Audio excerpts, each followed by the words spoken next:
This was not easy, I can tell you.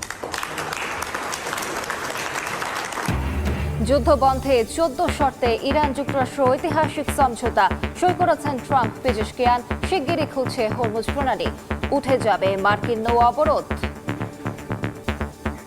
ওয়াশিংটনের বিরুদ্ধে বিজয় ঘোষণা তেহরানের, আঘাত এলে পাল্টা ব্যবস্থার হুঁশিয়ারি। বিশ্ববাজারে আরও কমল জ্বালানি তেলের দাম, লেবাননে ইসরায়েলি হামলা অব্যাহত।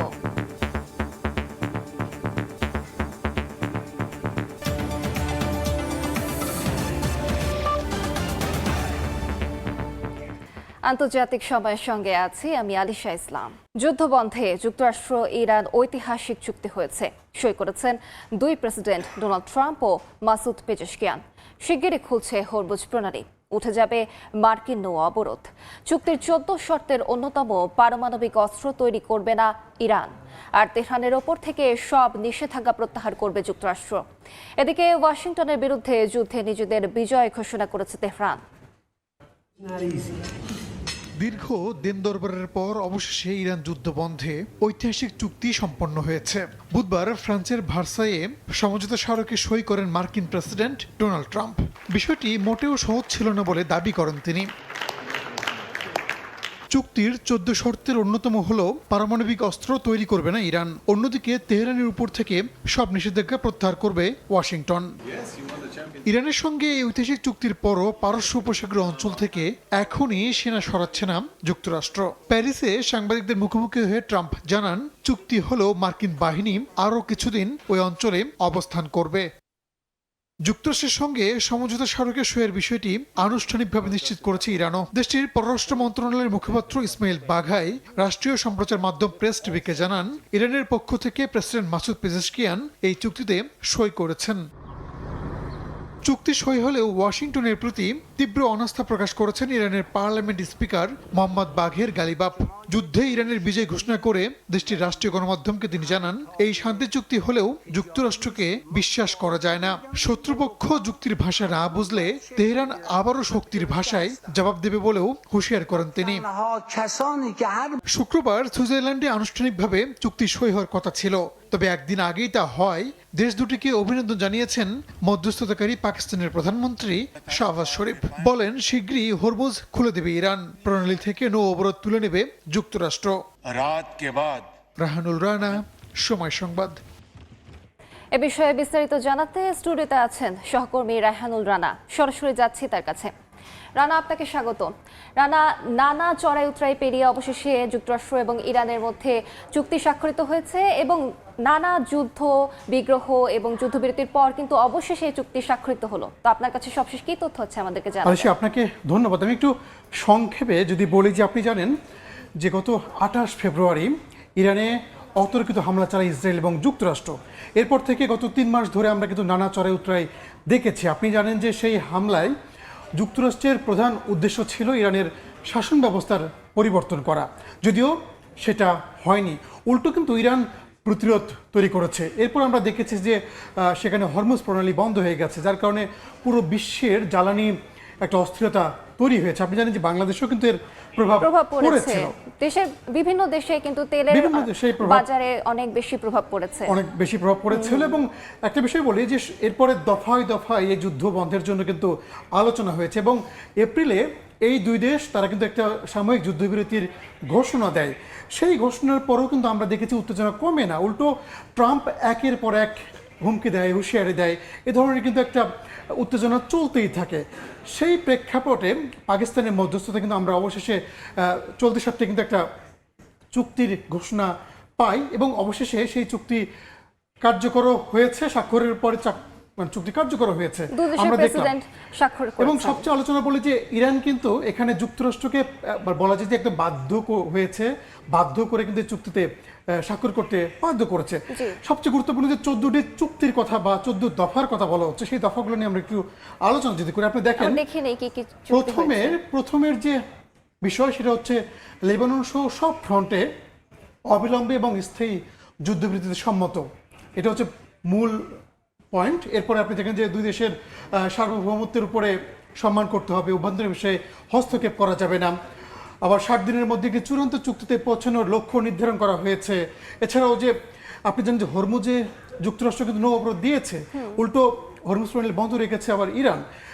এই 14 যে চুক্তি, সেই চুক্তি অনুযায়ী সেই চুক্তি অনুযায়ী বলা হচ্ছে যে যুক্তরাষ্ট্র ধাপে ধাপে তাদের নৌ অবরোধ প্রত্যাহার করে নেবে। অন্যদিকে ইরানও বলছে যে আমরা সেখানে যে মাইন বসিয়েছি সেই মাইনটা ইরানও প্রত্যাহার করবে। আমরা যদি আরও দেখি যে আরও যে বিষয়গুলো আছে, দেখেন সেই হরমুজে যান চলাচল নিরাপদ করবে 30 দিনের মধ্যে মাইন অবসান, যে কথাটা বললাম আপনাকে একটু আগে। যুক্তরাষ্ট্র তার অংশীদাররা ইরান পুনর্গঠনে $300 বিলিয়ন উন্নয়ন পরিকল্পনা করবে। মানে যুক্তরাষ্ট্র এবং ইসরায়েলের হামলায় যে ক্ষতিগুলো হয়েছে সেই ক্ষতি পোষানোর জন্য মূলত এই তহবিলটা গঠন করা হবে। এছাড়াও দেখেন ইরানের উপর থাকা সব আন্তর্জাতিক ও মার্কিন নিষেধাজ্ঞা প্রত্যাহার করা হবে। আপনি জানেন যে ইরানের উপরে পশ্চিমা সবগুলো দেশ বেশ কয়েকটি নিষেধাজ্ঞা দিয়ে রেখেছে এবং সেই নিষেধাজ্ঞাগুলো প্রত্যাহারের কথা বলা হচ্ছে এই 14 দফায়। আরেকটি বিষয় সবচেয়ে গুরুত্বপূর্ণ, যে পারমাণবিক অস্ত্র তৈরি বা সংগ্রহ করবে না ইরান, যা নিয়েই কিন্তু যে যুদ্ধের সূত্রপাত হয়েছিল। মানে যদি বলি যে এই পারমাণবিক অস্ত্র নিয়ে, যদিও সেটা ইরান বলেছে যে আমরা এটা করব না। আরেকটি বিষয় দেখেন, চূড়ান্ত চুক্তি না হওয়া পর্যন্ত ইরান বর্তমান যে কর্মসূচি সেই কর্মসূচি বজায় রাখবে। একই সঙ্গে যুক্তরাষ্ট্র নতুন করে কোনো নিষেধাজ্ঞা দিবে না। আরেকটা বিষয়, যুক্তরাষ্ট্র ইরান তেল ও পেট্রোলিয়াম পণ্য রপ্তানির জন্য অবিলম্বে নিষেধাজ্ঞা সংক্রান্ত ছাড়পত্র দিবে। এছাড়াও মার্কিন যুক্তরাষ্ট্রে ইরানের যে সম্পদগুলো জব্দ করে আছে সেই সম্পদগুলো তারা উন্মুক্ত করে দেবে। এছাড়া চুক্তি বাস্তবায়ন তদারকিতে একটি যৌথ নির্বাহী ব্যবস্থা গঠন করা হবে। এছাড়াও আরও কিছু বিষয় আছে সেই দফাগুলোর মধ্যে। আমরা যদি একটু দেখি যে আর দুইটি বিষয়, একটা হলো যুদ্ধবিরতি, নৌ চলাচল, তেল রপ্তানি, এই তহবিল বাস্তবায়ন অবিলম্বে শুরু করতে হবে। আর একটা বিষয় যে সব শেষে জাতিসংঘ নিরাপত্তা পরিষদ একটি বাধ্যতামূলক প্রস্তাবের মাধ্যমে অনুমোদন করা হবে। আমি যদি আপনাকে একটু সংক্ষেপে বিষয়টা বলি, যে 14 যে দফা ইরান দিয়েছিল, একদিকে আমরা একটু আগে একটা রিপোর্টে দেখেছি যে ইরান বিজয় দাবি করছে, কারণ এই 14 দফার সবগুলো কিন্তু ইরানের পক্ষ থেকে দেয়া, যুক্তরাষ্ট্রের পক্ষ থেকে কিন্তু এখানে নতুন করে কোনো কিছু ইনক্লুড করা হয়নি। ইরান কিন্তু এই যুদ্ধ বিগ্রহের মধ্যে অনেক শক্ত অবস্থানে ছিল, তারা কোনোভাবে মাথা নত করছিল না। ইরান কিন্তু শুরু থেকেই বলছে যে আমাদের এই দাবিগুলো মানতে হবে, যদি এই দাবিগুলো মানা হয় তাহলে আমরা আলোচনায় যাব এবং তারা সেই আলোচনায় চুক্তি স্বাক্ষর করবে, এবং সেটা হয়েছে। আপনি দেখেছেন যে যদিও আগামীকাল মানে শুক্রবার সুইজারল্যান্ডে এটা হওয়ার কথা ছিল, কিন্তু তার আগেই আমরা দেখেছি গতকাল রাত্রে এই চুক্তি স্বাক্ষর হয়েছে। যদিও সরাসরি দুই নেতারা কিন্তু ছিল না, একজন ফ্রান্সে ছিলেন আর একজন ছিলেন হচ্ছে আপনার ইরানে।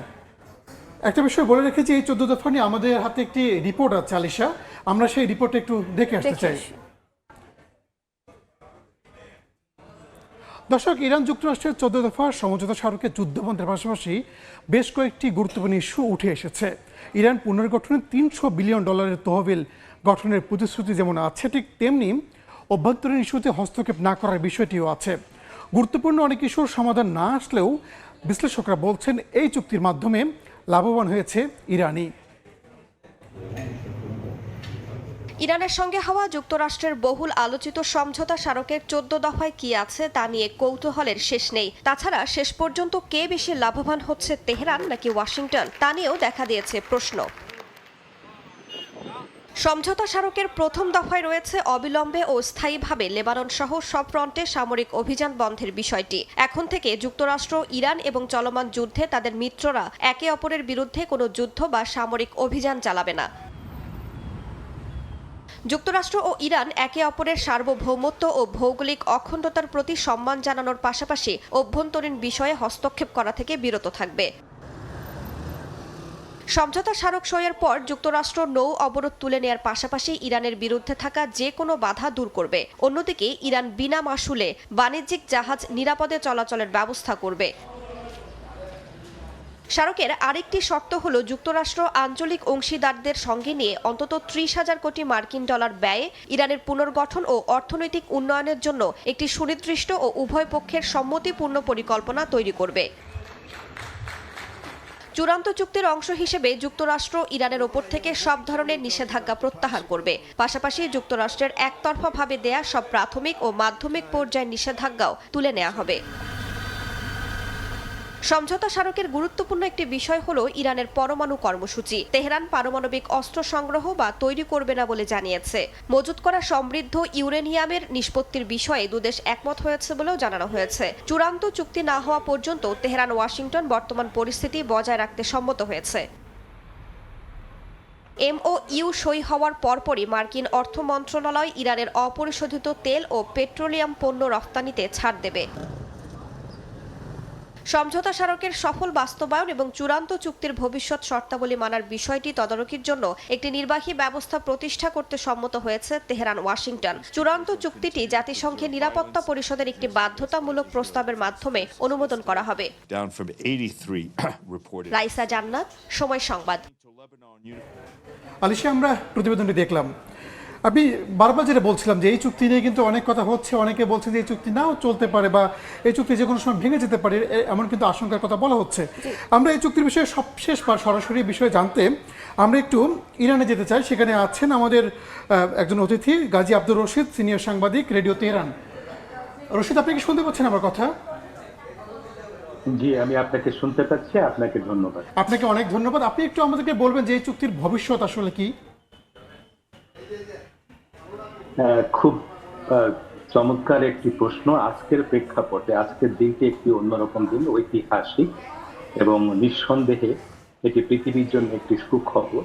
কারণ পৃথিবী চায়, সবচেয়ে বড় কথা যেটি, যে যুদ্ধ বন্ধ হোক, রক্ত পড়া বন্ধ হোক, এবং ইরান তার ন্যায্য অধিকার পাক, তার যে সমস্ত সিল করা বা ব্লকের যে মানি ছিল সেগুলো পাক, ক্ষতিপূরণ পাক এবং ন্যায্য অধিকারে চলে আসুক। এখন চুক্তির ভবিষ্যৎ, চুক্তি হয়েছে, খুব ভালো কথা, ডিল হলো, কিন্তু প্রশ্ন যেটা আপনি করেছেন যে ভবিষ্যৎ, হ্যাঁ, এটি একটি বড় প্রশ্ন। আসলে ইরানের জায়গা থেকে ডিলের জায়গায় যে কথাটি বলা হচ্ছে সেটি ইরানের পার্লামেন্ট স্পিকার জনাব বাকের কলিবফ খুব সুস্পষ্ট করে বলেছেন। বক্তব্যটা হচ্ছে যে আমরা আমাদের অঙ্গীকার রক্ষা করব, অর্থাৎ ইরান তার অঙ্গীকার রক্ষা করবে, তবে শত্রুপক্ষ যদি মার্কিন যুক্তরাষ্ট্র বা তাদের যারা মিত্র আছে তারা যদি প্রতিশ্রুতি ভঙ্গ করে তাহলে ইরান তার কঠোর জবাব দেবে তাৎক্ষণিকভাবে। যে কথাটি ইরান গত বছরের জুন থেকে শুরু করে এবছরের আজ অব্দি যুদ্ধের মধ্যে করে এসেছে, এবং ইরানের বড় শক্তির জায়গা এদেশের জনগণ, এদেশের জনগণের ঐক্য এবং সংহতি, তারা এখনো মাঠে রয়েছে এবং তারা কিন্তু প্রতিরোধ, প্রতিবাদ এবং তাদের ন্যায্য অধিকার আদায়ের জন্য দৃঢ় শপথ নিয়েছে। সেই জায়গা থেকে চুক্তির ভবিষ্যতের জায়গা, যুক্তরাষ্ট্র একথাও বলছে যে যদি ইরান তাদের জায়গা থেকে সরে যায়, ইরান তো কখনো তাদের জায়গা থেকে সরে যায়নি। ইরান তাদের প্রতিশ্রুতি সবসময় রক্ষা করেছে, চুক্তি ভঙ্গ করেছে, মিথ্যা আশ্বাস দিয়েছে, আগ্রাসন চালিয়েছে যুক্তরাষ্ট্র এবং ইসরায়েল। তারা আলোচনা চলাকালে আলোচনার টেবিল থেকে সরে গিয়ে তারা কিন্তু হামলা করেছে ইরানের উপরে অন্যায়ভাবে। ফলে ইরান কখনো তার প্রতিশ্রুতির জায়গা থেকে সরে যায় না। ইরান আলোচনার জায়গায় রয়েছে এবং শক্তির জায়গায় রয়েছে। ইরান স্পষ্ট করে বলেছে, শত্রু যখন শক্তির ভাষা বোঝে তখন তাকে শক্তভাবেই মোকাবেলা করব শক্তি দিয়ে।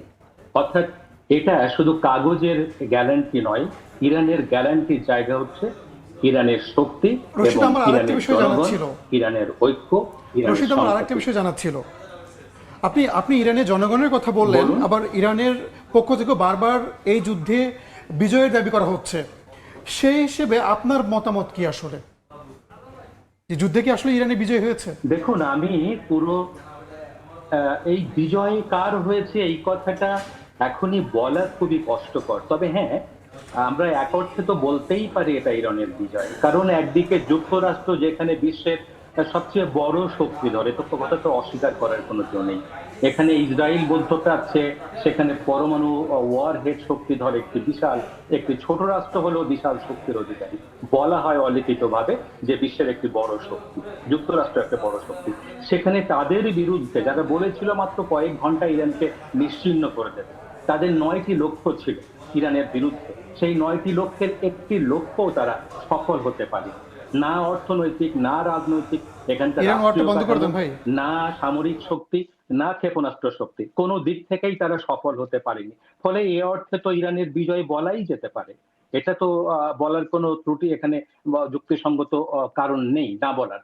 তবে যে কথাটি আমরা কিন্তু এখনই বিশ্বাস করতে পারছি না যে আগামীতে কি হতে যাচ্ছে, কারণ বিশ্বাস ভঙ্গের, আস্থা ভঙ্গের জায়গাটা যুক্তরাষ্ট্রের এবং ইসরায়েলের রয়েছে শত শতবার। ফলে আপনাকে অনেক ধন্যবাদ। এখনই আমরা আশ্বস্ত হচ্ছি না, আমরা দেখতে পারি। ধন্যবাদ আপনাকে। আলিশা, আমরা সরাসরি ছিলাম তেহরানে, সেখান থেকে শুনলাম যে সেখানকার সবশেষ পরিস্থিতি কি আসলে। রানা, আপনাকে অসংখ্য ধন্যবাদ আমাদের সঙ্গে যুক্ত হবার জন্য। আমরা আশা করব যুদ্ধ বিগ্রহ বন্ধ হবে, শান্তি প্রতিষ্ঠিত হবে সারা বিশ্বে। আপনাকে ধন্যবাদ। আমাদের সঙ্গে স্টুডিওতে যুক্ত হয়েছিলেন সহকর্মী রায়হানুল রানা। যুক্তরাষ্ট্র ইরান চুক্তি হলেও শান্তির পথ এখনো কাঁটায় ভরা।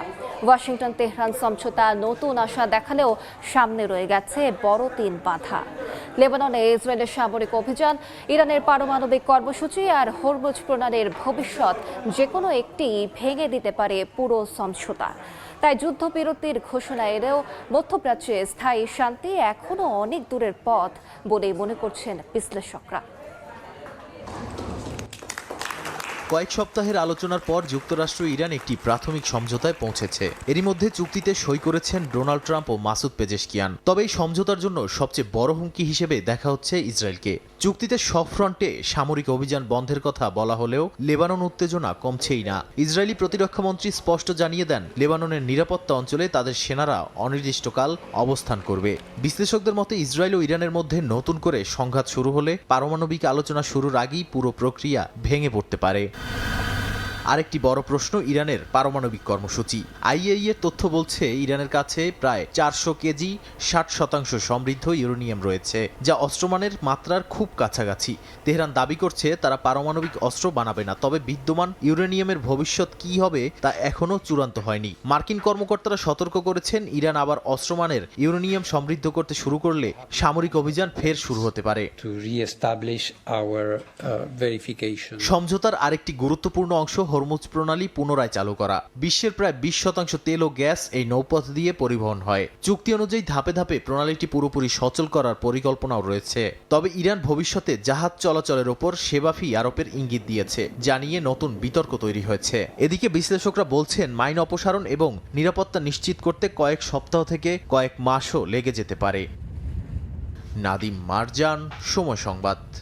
হ্যারি কেইনের জোড়া গোলে বড় জয় দিয়ে বিশ্বকাপ মিশন শুরু করলো ইংল্যান্ড। এবারের আসরের প্রথম হাই ভোল্টেজ লড়াইয়ে ক্রোয়েশিয়াকে 4-2 ব্যবধানে হারিয়েছে 3 লায়ন্স। এই ম্যাচে ইংল্যান্ডের হয়ে রেকর্ড করেছেন ইংলিশ অধিনায়ক গ্যারি লিনেকারের সঙ্গে যৌথভাবে বিশ্বকাপে ইংল্যান্ডের হয়ে সর্বোচ্চ গোল স্কোরার এখন কেইন। ডালাসের ছাদবন্ধ স্টেডিয়ামের সমর্থকদের জন্য পয়সা উসুল ম্যাচ। 2018 বিশ্বকাপের 2 সেমিফাইনালিস্টের লড়াই আর বিশ্বকাপের প্রথম হাই ভোল্টেজ ম্যাচ। ইংল্যান্ডের জন্য ম্যাচটা ছিল প্রতিশোধের, আর ক্রোয়েশিয়ার লক্ষ্য বিশ্বকাপ মিশনটা জয় দিয়ে শুরু করা। সেখানেই ইংলিশ অ্যাটাক লাইনের সামনে মুখ থুবড়ে পড়েছে ক্রোয়েশিয়ার ডিফেন্স। নাটকীয় প্রথমার্ধের পর দ্বিতীয়ার্ধে রীতিমতো ক্রোয়েশিয়ার উপর ছড়ি ঘুরিয়েছে কেইন বেলিংহামরা। 6 গোলের রোমাঞ্চকর লড়াইয়ের পর থ্রিলায়নরা জানান দিল এবারের বিশ্বকাপে অন্যতম হট ফেভারিট তারাও। ম্যাচে জালের দেখা পেতে ইংল্যান্ড সময় নেয় মাত্র 12 মিনিট। নিজেদের ডি বক্সে বল ক্লিয়ার করতে গিয়ে নরি মাদুইকেকে ফাউল করে বসেন অভিজ্ঞ লুকা মদ্রিচ। পেনাল্টি কল দেন রেফারি। যদিও প্রথম চান্সে জালের দেখা পায়নি হ্যারি কেইন, সেখানেই 3 লায়নদের জন্য সাপে বর হয়ে আসে ক্রোয়েট গোলরক্ষক লিভাকোভিচের লাইন থেকে সরে আসা। দ্বিতীয়বার সুযোগ পেয়ে আর কোনো ভুল করেননি কেইন। 1-0 গোলে এগিয়ে যায় England.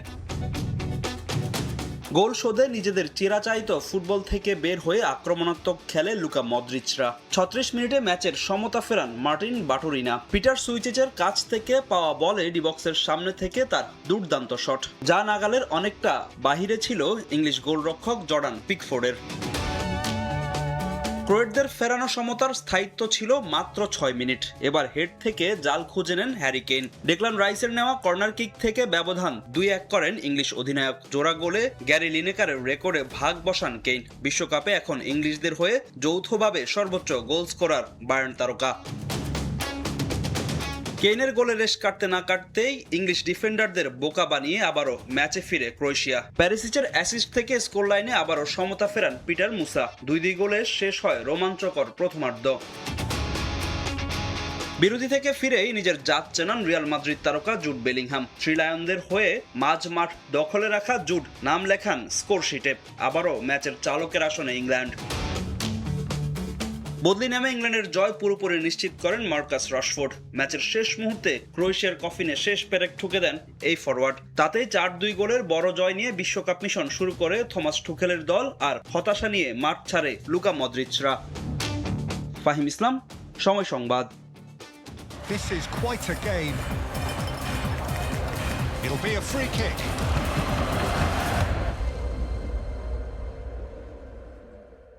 Oh, what a goal! And emotion overflows.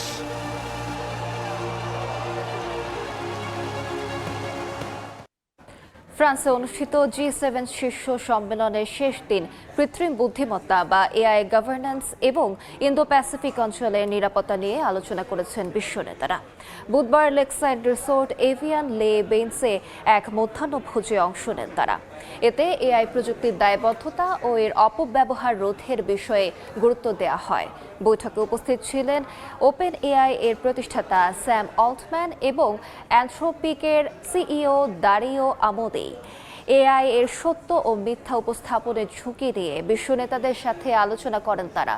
এদিকে আলাদা বৈঠকে মার্কিন প্রেসিডেন্ট ডোনাল্ড ট্রাম্পের সাথে ইন্দো প্যাসিফিক অঞ্চলের নিরাপত্তা ও চীন ইস্যু নিয়ে কথা বলেন জাপানের প্রধানমন্ত্রী সানায়ে তাকাইচি।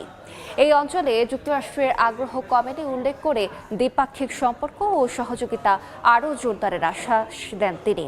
এছাড়া খনিজ সম্পদ যৌথভাবে মজুদের বিষয়ে জাপানের একটি প্রস্তাব G7 জোটের চূড়ান্ত ইশতেহারে অন্তর্ভুক্ত করা হয়েছে।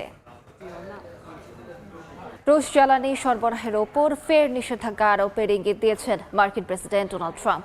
বলেন, হরমুজ চালু হলেই এই নিষেধাজ্ঞা কার্যকর হতে পারে। এদিকে আন্তর্জাতিক চাপের মুখেও ইউক্রেনে হামলা অব্যাহত রেখেছে রুশ সেনারা। জ্যাপোরিজিয়ায় আক্রমণে একজন নিহত হওয়ার খবর পাওয়া গেছে। এছাড়া দোনেৎস্কে নতুন এক বসতি দখলের দাবি করেছে মস্কো। এমন পরিস্থিতিতে সংঘাত বন্ধে ক্রেমলিনের সঙ্গে গোপন ফোনালাপ করেছেন ইউরোপীয় কমিশনের শীর্ষ উপদেষ্টা। স্টিলটেক মানে গুণগত মানের নিশ্চয়তা। It's all about stainless style. ব্যক্তিগত তথ্য কিনে নজরদারি চালাচ্ছে ইউরোপ ও যুক্তরাষ্ট্রের গোয়েন্দা সংস্থাগুলো।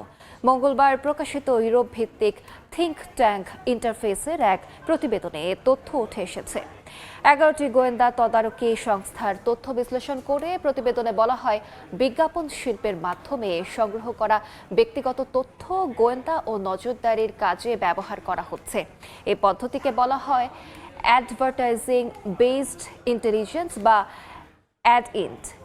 প্রতিবেদন অনুযায়ী প্রযুক্তি কোম্পানি ও তথ্য ব্যবসায়ীদের কাছ থেকে সংগৃহীত বাণিজ্যিক ডেটা সেট কিনতে প্রতি বছর কোটি কোটি ডলার ব্যয় করেছে বিভিন্ন গোয়েন্দা সংস্থা। অনেক ক্ষেত্রে নিজেদের আগ্রহ গোপন রাখতে মধ্যস্থতাকারী প্রতিষ্ঠান বা ছদ্ম কোম্পানিরও ব্যবহার করা হচ্ছে বলে প্রতিবেদনে উল্লেখ করা হয়েছে।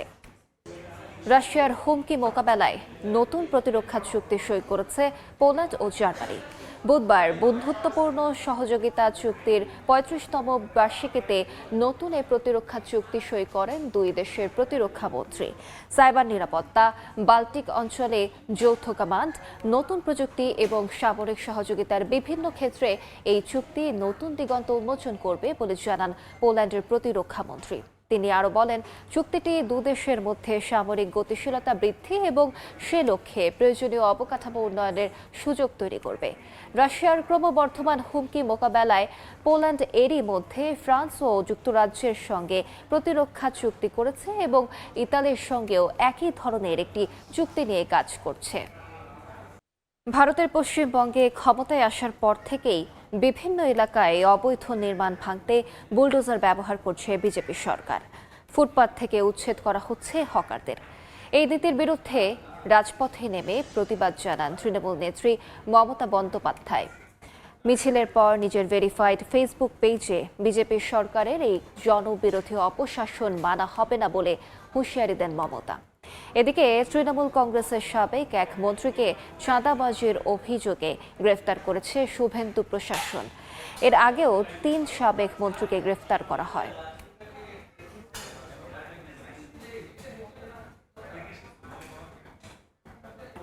যুক্তরাষ্ট্রের ইন্দো প্যাসিফিক কমান্ডের নাম আবারও পরিবর্তন করে ইউএস প্যাসিফিক কমান্ড রাখা হয়েছে।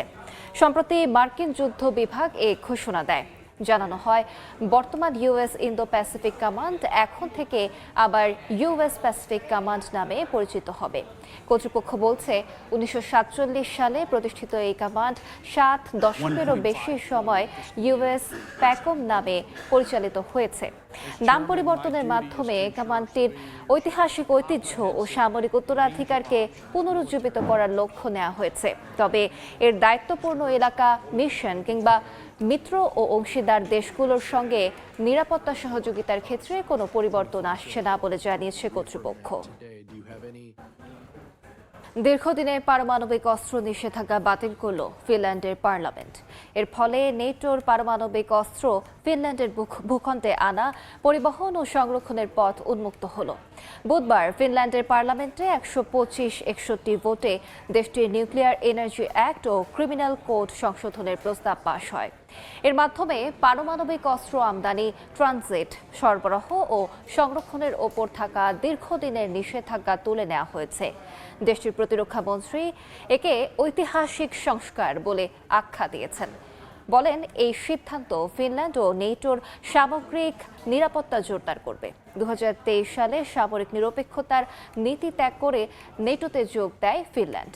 এই সিদ্ধান্তকে ঘিরে নতুন করে উত্তেজনার আশঙ্কা দেখা দিয়েছে।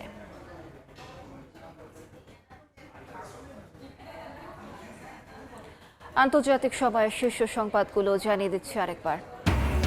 যুদ্ধবন্ধে 14 শর্তে ইরান যুক্তরাষ্ট্র ঐতিহাসিক সমঝোতা চুক্তি সই। খুলছে হরমুজ, উঠছে নিষেধাজ্ঞা। ওয়াশিংটনের বিরুদ্ধে বিজয় ঘোষণা তেহরানের। ফ্রান্সে শেষ হলো G7 সম্মেলন। ইন্দো প্যাসিফিকের নিরাপত্তা ও এআই ব্যবস্থাপনা নিয়ে বিশ্ব নেতাদের আলোচনা। ট্রাম্প তাকাইচি বৈঠকে গুরুত্ব পেল চীন ইস্যু। এবং ভারতের পশ্চিমবঙ্গে বিজেপির বুলডোজার নীতি ও হকার উচ্ছেদ ঘিরে রাজনৈতিক উত্তেজনা। রাজপথে মমতার প্রতিবাদ। চাঁদাবাজির অভিযোগে তৃণমূলের সাবেক মন্ত্রী গ্রেফতার।